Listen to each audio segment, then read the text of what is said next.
Hey, John. Hey, Eric. It's episode 35. Man, that's hard to believe. All right. That's a long time to do this for 10 people who listen. Well, this isn't really many times that we've actually released it, so to speak. So, lots of practice first. Well, exactly. That's and okay. It's just fun to do anyways. Exactly.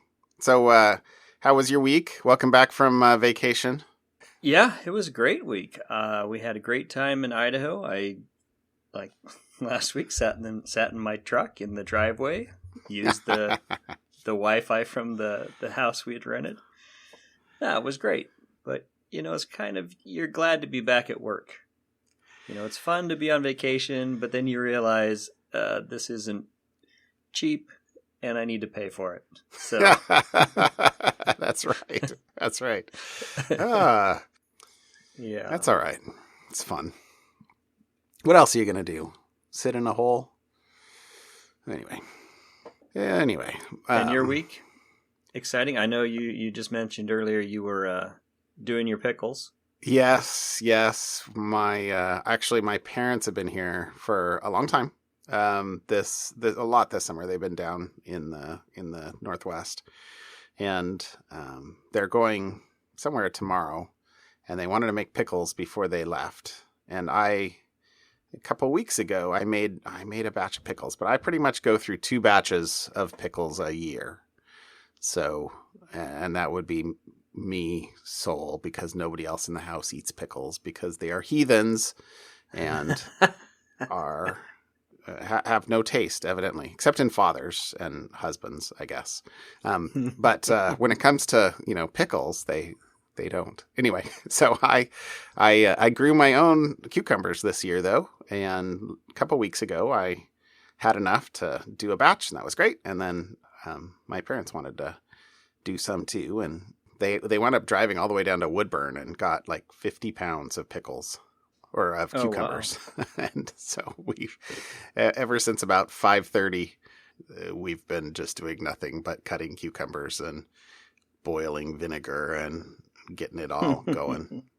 So anyway, but yes, I will be squared away for pickles. So when you come over at some point, you can have some pickles. I'll have plenty to share. Anyway, yep, it's all good. And let's see. Sorry, one other just minor little update on the bees, although it's not really that interesting. But as of Saturday, in 2 days, I am going and harvesting honey. So I will know what I got from that hive next week. We'll see. I'm looking forward to it. Follow up. I saw had you added something. I did. I mean, it's not really fancy follow up, but I thought it was funny when I saw it. So a couple of weeks ago, and maybe we should dig out the episode. I don't have it in front of me, but we talked about the Microsoft Undersea Data Center. I think it was maybe something fun.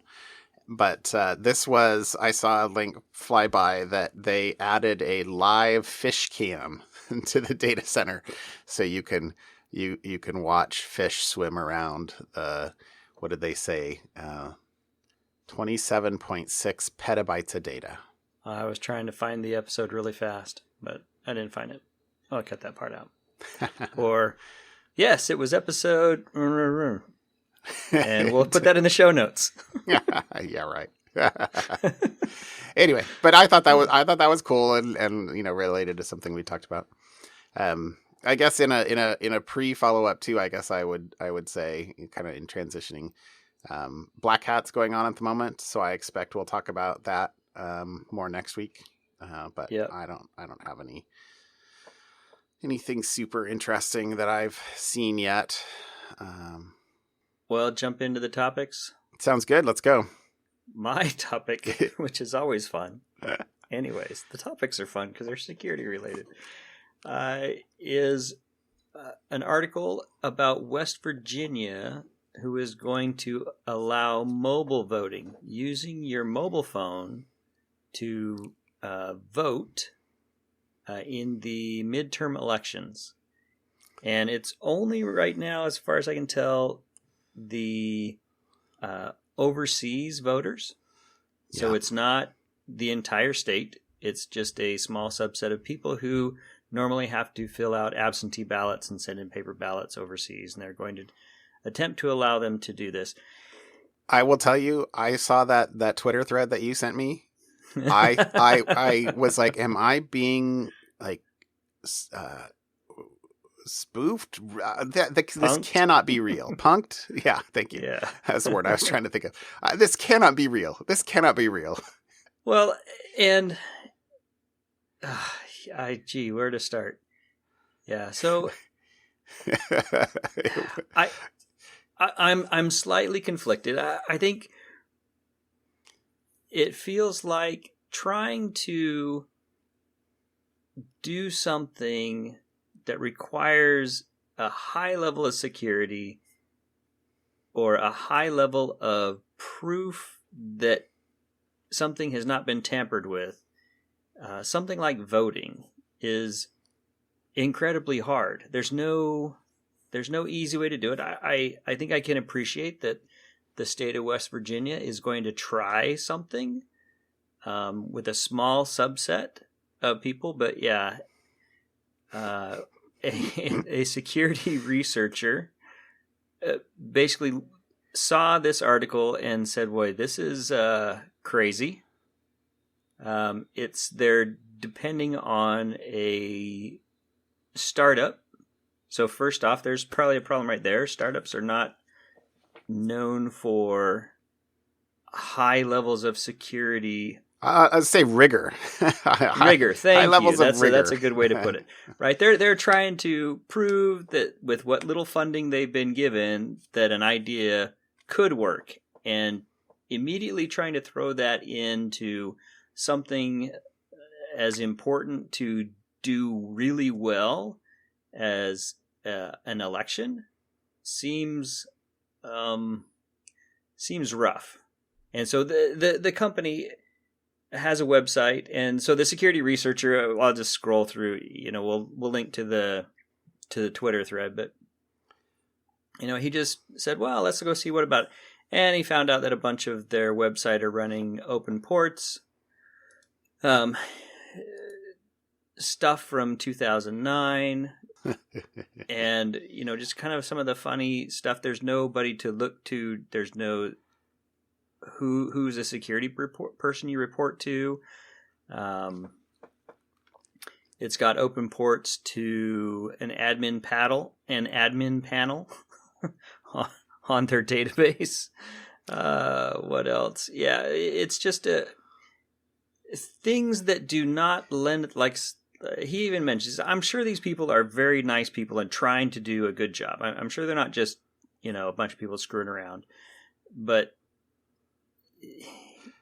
clearly no experience, no security experience, or at a minimum, unaware of the optics that it will give you. If you don't have a lot of the very simple things secured, how can you be expected to actually secure something like an election?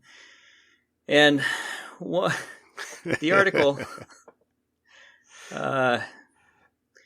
the article, and this is where it gets exciting, is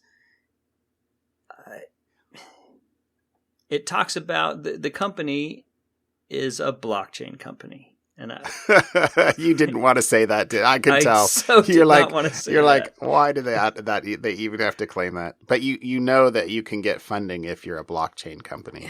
Yeah, and so they're using Hyperledger, and which is similar to Ethereum. It's a blockchain platform, and they.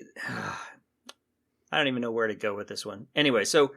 Maybe I'll go through the company. So the security researcher reports all these things, and then make some comments about how this is not that great. And the company Voat actually in a blog post, they respond. So they talk about, hey, one of the comments was, they're using a blockchain, but it's a private one. So, there's no, if you're on a private blockchain and there's only a very small number of nodes out there, then all your arguments about tamper-proof and paper trail, etc., and proof that something has not been tampered with because I'm using a blockchain are out the window. Mm-hmm. Because, if you've got 8 people, 8 nodes, you can change it. You can mess with it. And if you're the only one that can do it, so you're just go back and re-sign everything. Yeah, you're just using the blockchain as a database, and maybe for some distributed failover or something. But blockchain is kind of irrelevant. Really slow, dumb database. Yes, any argument that they want to bring forth about why using a blockchain solves some security problem for them is null and void, is moot. Yes. Right?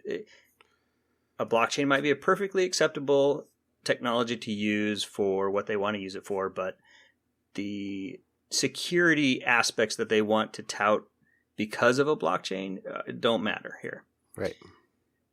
Then they also talk about, hey, we had third-party auditors. They talk about a reputable pen testing company, but not name the reputable pen testing company, I assume because the reputable pen testing company requested they not, because they had no problems saying which company looked over their smartphone apps, and they talk about the HackerOne program, which anybody can sign up for HackerOne and say, hey, try to hack my stuff and I maybe will pay you if you find something.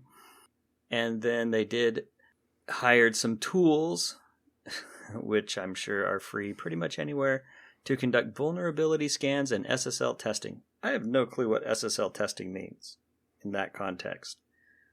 We use... Made sure your certificate wasn't expired? We have a certificate? I don't know. They also ran a few pilots previously and attempted some pilots which failed miserably due to how they do user validation. And how user validation works, which if you've ever signed up for most things blockchain related, basically you have to upload a picture of your photo ID, whether it's a passport or driver's license in the US or something like that, and fill out some information, and then they do something and prove it's you. Well, so how this... As far as I can tell, how the voting is supposed to work is you have to register yourself, sign up for the app, upload your driver's license or passport, and then take a selfie of yourself. So it's, I don't know if a picture of me counts as biometric data, but take a picture of yourself, and then that's how it proves that you are you. But they really want you to upload a picture of your driver's license? Yes, or passport or whatever. And that's what they use to then run through whatever. And a number of different blockchain, like Coinbase, when you sign up for Coinbase, I think they require it. A number of things that want to do, what's it called? KYC, know your customer. Pieces for banking and federal stuff require that kind of data, and they do it by picture. So you just snap a photo of your driver's license and a selfie, and you send it along. Yeah, so there are plenty of problems, and they apparently tried a pilot before and had problems with their verification stuff going on. They also talk about privacy being preserved. Because when you're using a blockchain, it's pseudo-anonymous. It's not really anonymous. But their claim is that it's doubly anonymized by the smartphone and then by the blockchain server network. So when you vote, they can know that you voted, but they don't know what way you voted, I guess is their theory. But I don't see how that would function or how that would work in their commentary there. And then they talk about, hey, well, what happens if, the mobile network is compromised? Is your vote compromised? Well, as soon as you're passing data from point A to point B, there's ways you can compromise it. I don't care what you do in the middle. But why bother compromising it in the middle when you can just go compromise it at an endpoint? Let's see, what else? Oh, the one good thing I did see in their response to the security researchers' Twitter rant was that they are going to print paper ballots for each mobile ballot submitted.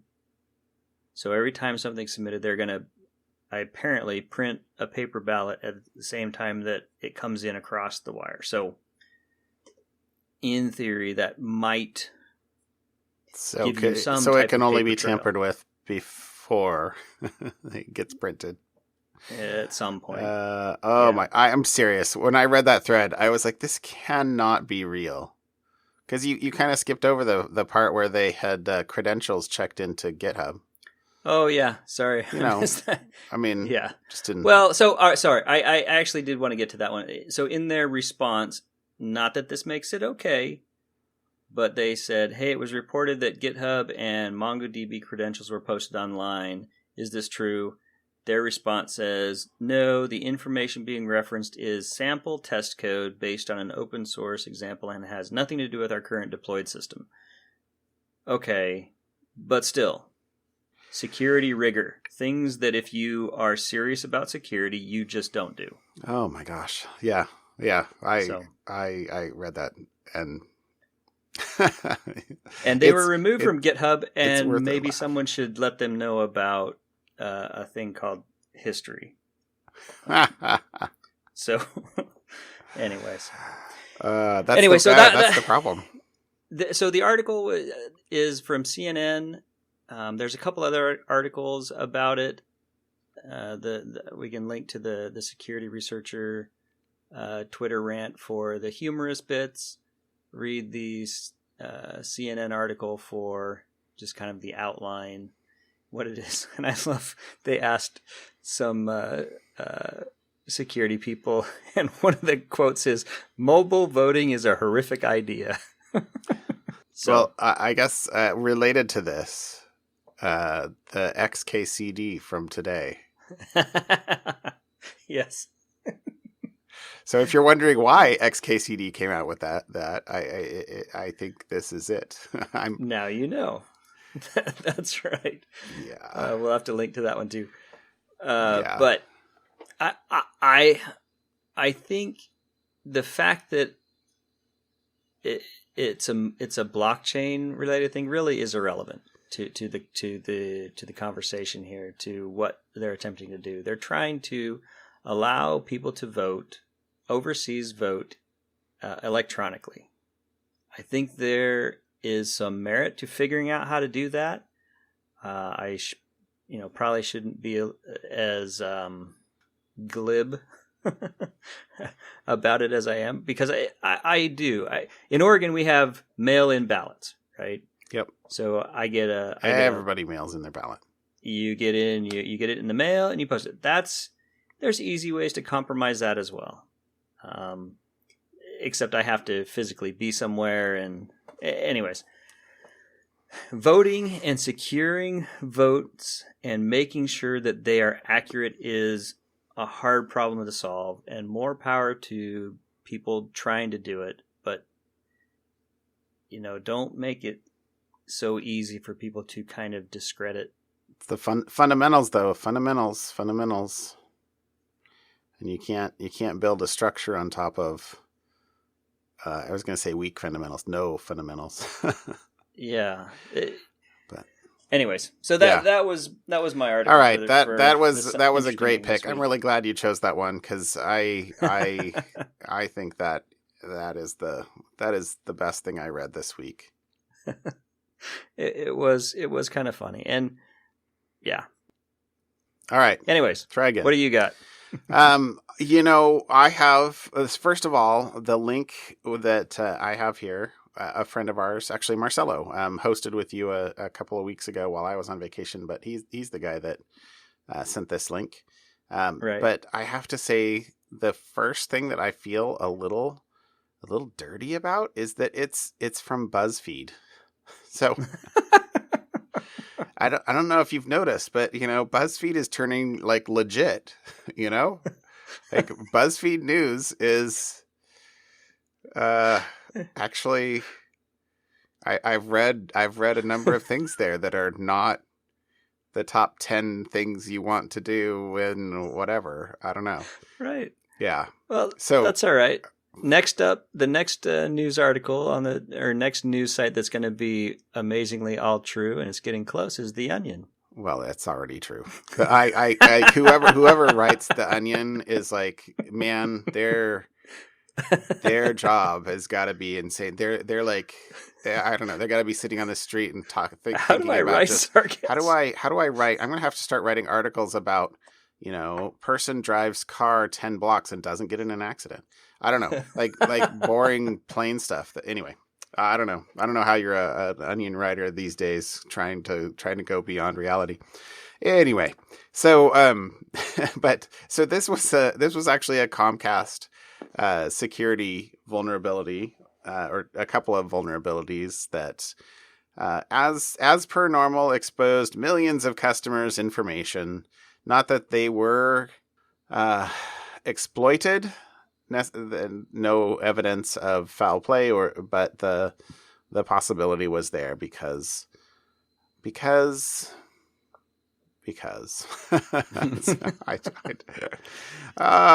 when you look about it's a repetition of the same thing, fundamentals. What do you do? How do you how do you write secure code, but also how do you have a secure infrastructure? And I have to imagine that any reputable penetration tester or security researcher or even security professional inside Comcast, having looked at this infrastructure, this service, would have said, you can't do that. So the first one was, this is related to, please don't build your own encryption. Like, don't figure out new ways of doing authentication. What? Yeah. Yeah. I mean, so evidently this was a in-home authentication page so that customers could pay their bills without signing in. So, this is the, the yin yang of security and ease of use, or, availability, or whatever you want to say for the other side of that is, the perfectly secure system is a completely inaccessible one by anybody, right? But in this case, they had this in-home authentication page where customers could sign in, and then this portal was like, it tried to verify your identity by doing, kind of like the what is that? Like if you do your credit report or something like that, sometimes it can ask for, which of these addresses is the correct one, and it'll give you an address, and you have to choose the one that you actually lived at or something like that. Sort of like that, it sounds like. But if you were connected to your network, so you're on your home network, you could basically hit this page as often as you wanted, and it would show you, hey, are you coming from this address? And it didn't show the full address, but it gave a partial for the street name and a partial for the address itself.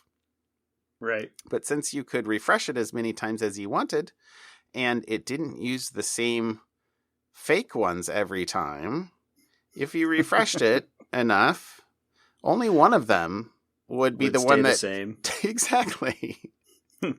So okay, you're thinking, but I still have to be inside my home network. So, if somebody's in my home and just refreshing this Comcast page, I mean, if they're in my home, they know what but there's a header in HTTP that is normally used only behind a proxy server, it's called X forwarded for, which is basically, when you have a proxy server and the actual web servers themselves aren't handling the requests directly. For stripping TLS or elastic load balancer. There's lots of reasons to have a proxy in front of a bank of web servers. The proxy will fill out add a header basically to the traffic and say, oh, this is from this IP address. But you're only supposed to do that with proxies that you know and trust, because if a proxy fakes that data, then your server can't trust it, right? And if you don't strip those values, when I can just go into my Postman or curl and put whatever header I want in there, and you trust it, well, that's not good. Right. And essentially that's what was going on, is you could spoof the X forwarded for and then refresh the page as much as you want, figure out what the address is of that person, and then use a IP lookup to figure out the city and postal code from the IP address and basically track you down to exactly where you live. So that was the first one, and really the mitigation there, so many things in security come down to just one simple mistake. The problem is there's so many things to get wrong that, in this case, it was, you shouldn't, essentially the proxy, if that thing exists, and there's a bunch of these types of headers, it has to strip them before sending it on to the server behind. So an easy fix, though. Totally an easy fix. And they said, Comcast even said, within hours of having these reported, they had been fixed or mitigated. So yeah, easy fix. And then the second issue is a rate limiting issue. Although really that first one was you could think of that at least as a rate limiting thing too, if you could just repeatedly refresh the page and get new data. Right. And there's no consequences for doing so. So in this case, this was a Comcast authorized dealers. Revealed the last four digits of the customer's social security number. And then if you have the billing address, you can essentially try. So the sign-in page used the last four digits of the customer's social security number, and so you can basically log in or get to the customer information with the address and the last four of the social. And since the login page didn't rate limit, you could just try it as many times as you want. If you have to guess a 4-digit code, how many attempts do you have to make? Well, less than 10,000? 9,999, presumably. Yeah.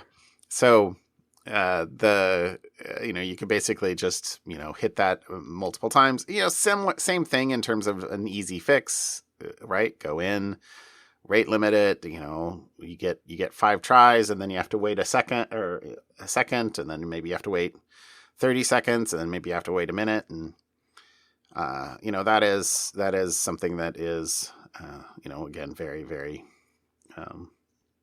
very basic. I got to say, though, kind of related to that, I actually had that situation on my Apple Watch just last week. In fact, I actually had to chat with Apple support because I couldn't figure out what to do. My watch, you have an Apple Watch, right? Yep. Yeah. It automatically unlocks when I unlock my phone. It does. So I never type Magic. the passcode. I never type the passcode on my watch. Maybe I would have to type it if I ever let it die. But I don't think so. Anyway, essentially, I don't remember the last time I typed my Apple Watch passcode. months, presumably. And it somehow got a policy, presumably because I use a work phone, that I needed to change my passcode. I couldn't remember my passcode. I tried what I thought it was, and then what I thought it might also have been, and then what I thought it was before. And basically, after you get 5 or 6 tries in, it says, oh, you got to wait a minute. You got to wait 5 minutes. Oh, you got to wait 15 minutes. I was up to an hour, I think. And I'm like, I don't know what it is. But and I've had the problem where I couldn't remember my passcode before and reset the Apple Watch. It's really easy. You just say reset it, and it backs up every day to the phone. So you just restore from yesterday's backup, and it makes you set a new passcode. It's no big deal, except that when I hit erase Apple Watch from the Watch app, the response on the phone was, you need to enter a new passcode. Enter your passcode. And essentially, it was being blocked by the need to change the passcode. And I'm like, I'm hosed. and then I was like, well, I don't know why I did it. I restarted the watch. And then it won't connect to Bluetooth, and all it's saying is enter your passcode. And I wore it for like a day, 2 days maybe, where it was just useless. Wasn't tracking steps, wasn't logged in. I didn't remember the name, and I couldn't figure out what I was going to do to get past. And I was like, man, I'm going to have to actually take it into the Apple store. But I chatted. What was the magic sauce? Yeah, the magic sauce is if you hold down the side button so it comes up with the power off, and then if you force the touch, side button or the crown. I think it's the side button. Side button. Okay. If you hold the side button, it'll come up with the power off, and then if you force touch the power button, I don't know. When I force touched the power, don't slide the power off because that'll turn the phone off. Right. But if you force touched it, it came up and it said erase this watch. Oh. Okay. And boom. But it's not doing it now. Oh, shoot. You know what? Sorry, I remember one more thing they asked. It has to be plugged in. It has to be plugged in. You mean sitting on its little dock? Yeah. Because they don't... not plugged in, just... Well, I'm sorry. Yeah, it has to be charging. Charging, okay. Yeah. Anyway, so there was a way to basically wipe the watch. There was a way to wipe the watch even while it wasn't connected to my phone. And boom, boom, boom, restore, blah, blah, blah. Anyway... good luck figuring out how much of that to cut out, Eric. Sorry. But the point is rate limiting, right? If you are serious about security, you have to. You can't let somebody try as many times as they want at the speed of software and figure that you'll get some notification that somebody's trying to hack you before they get 10,000 attempts in, and boom, they're logged in. And no, that's not how it works. Awesome. Comcast exposed data. We'll see how long before it shows up in Troy Hunt's Have I Been Pwned site. Well, there's no sign that it was, exfiltrated or exploited. It was just it was a vulnerability disclosure that they reacted quickly to once they got it. And anyway, cool. that was the thing. All right. Shall we go on to something fun? Yeah, what's your something fun? I always go first. You go first this time. All right. My something fun is actually an artificial lung that I saw this link. It was a BBC link, but didn't they have the artificial lungs in the 40s and the 50s, the iron lung thing? Okay. Yeah, no, okay. So perhaps I need to use my words a little bit more carefully. They were able to biologically create a lung from this is a pig's lung from the pig's own cells. So they were able to generate or create a transplant viable lung from the pig's own cells, transplanted into the pig, and it worked for at least 2 months. So the study was very clear that they stopped monitoring it at 2 months. I don't know. It seemed like it was, after 2 months, good luck, pig. There's a bacon joke in there, just waiting for someone to use. Okay. Yeah. That's ironic that I hadn't gone there. Sorry. Because that sounds totally like me. But yeah, so this was totally cool. I think, being able to, bioreplicate organs is something that is, science fiction 10 years ago, 20 years ago. And, things we're making progress. I'm hoping that we actually have this by the time I need a new lung. But, yeah. Well, I haven't, you don't hear about it in the news anymore, but that was a big deal. The whole stem cell research and controversy around stem early cell 2000s. research. Yeah. Now we're taking scientists, people, smart people, not me, are taking stem cells and creating actual organs. Yeah. That's very cool. Yeah. That's very Isn't cool. that awesome? So, I don't know. Two quick little things out of this article. Obviously, the link will be in the show notes and in the episode itself. But the first is, and this is kind of the weird thing to me, is that they actually took a donor lung and then stripped it of all the cells down to kind of essentially a scaffold of some sort. I didn't realize the lungs had structure like that. So, obviously that's not a process that can scale. Hey, we don't have enough donor lungs, so we're going to build our own, and all we need is first a donor lung to, right. to grow one. I mean, maybe that would still be worthwhile just because the new one would be built with your own cells. And so the lack of rejections might make up for the, and healthier longevity might make up for the, actions that would be taken immediately. Anyway, I thought that was really interesting. And then the second thing is they use a bioreactor to build it. And I just thought that, just as a word, That just sounds so sci-fi. Yeah, you know what we need? We need a bioreactor.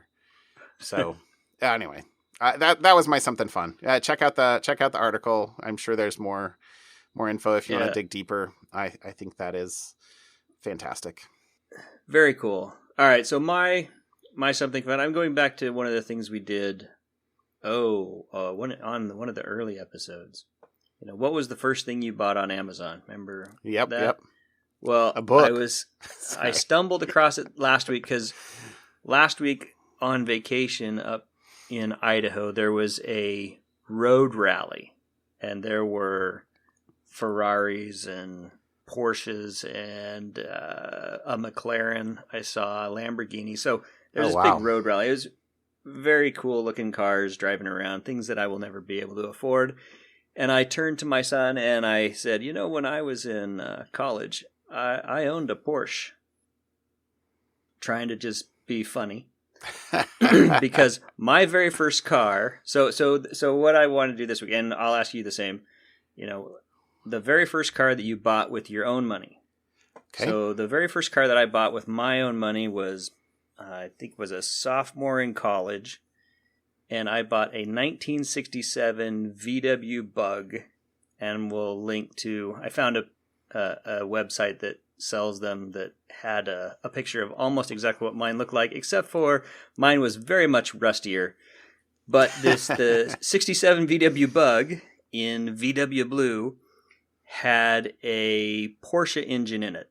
And so I would tell people that I owned a Porsche, which was really just a very old, rusted out VW Bug. It was awesome. I had a piece of plywood on the floorboard around my feet because that covered up the hole that was underneath the clutch and the gas pedal, because you could see the road whizzing by underneath if you didn't have that.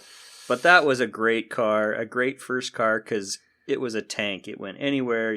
You could not A holy you could tank? not ruin that car. Evidently. Yes. Yeah. It was a figurative tank, not a literal tank. Yes. I don't know, dude. I think I had the actual tank. Cause all right, so my first car was a 1973 Oldsmobile Cutlass Supreme. So I think this Awesome. car weighed 5,000 pounds, and it had a big engine in it. It was like a V8, I think like 350 or something like that. I mean, Right. it was the sort of thing that, you could, if you stomped on the gas pedal, your front end would lift up. you would go fast. I mean, not it's not like compared to today's cars in any way, shape, or form per se, but it sounded good. It was fun for a high schooler. I bought it when I was a junior in high school, and Nice. And it was also, I also had the agreement, when can you get a car? You can get a car when you can buy the car, pay for the insurance, and pay for the gas. Right. And the other thing, if you actually, drove this thing fast or aggressively, I think you could just watch the gas tank needle go down. I mean, it took. Yeah. I don't know what it got. I'm gonna guess 12 miles to the gallon. I don't know. I don't. Do you remember how much you paid for it? I paid $2,000, maybe $1,800. But I think it was. Okay. I think I had a $2,000 budget. I'd saved up $2,000. I paid $400 for my bug. Oh wow! Nice. Yeah. Which I guess in today's dollars is probably close to 2,000. Yeah. Well, I bought that in. Oh gosh, I didn't want to think about this, but this is totally true. I bought that in 1988 or 89, and so it would have been about 15 years old at that point, I guess. But that was an old car. An old car. I drive a 21-year-old car right at the moment. I got the bug in 91. So, yeah, it was a 67, so that 25-year-old. Yeah. 20-year-old car, so. That was awesome. It was fun. Yeah, okay. Anyways. That was fun. We'll link pictures so people can see. And the picture you found for your car, I love that picture. It's pretty accurate because it was quite... it was in good shape when I got it, but I left it in... I went to high school in Juneau, and, salt air right there. Right. I drove it when I went back to, for summers, and then, my parents and siblings drove it for another maybe 5 or 6 years, but every time we went up, it was like falling apart rust. So, well, the pictures of mine that we'll link, mine did not look anything nearly as nice as the one in the pictures. Yeah. But yeah. Anyways. All right. Well, hey, that was fun. That was a good idea, Eric. Nice. All right. Way to be. Have a good night. All right. Call it a wrap. Have a good one. Yep. We'll see you. Good night. Bye.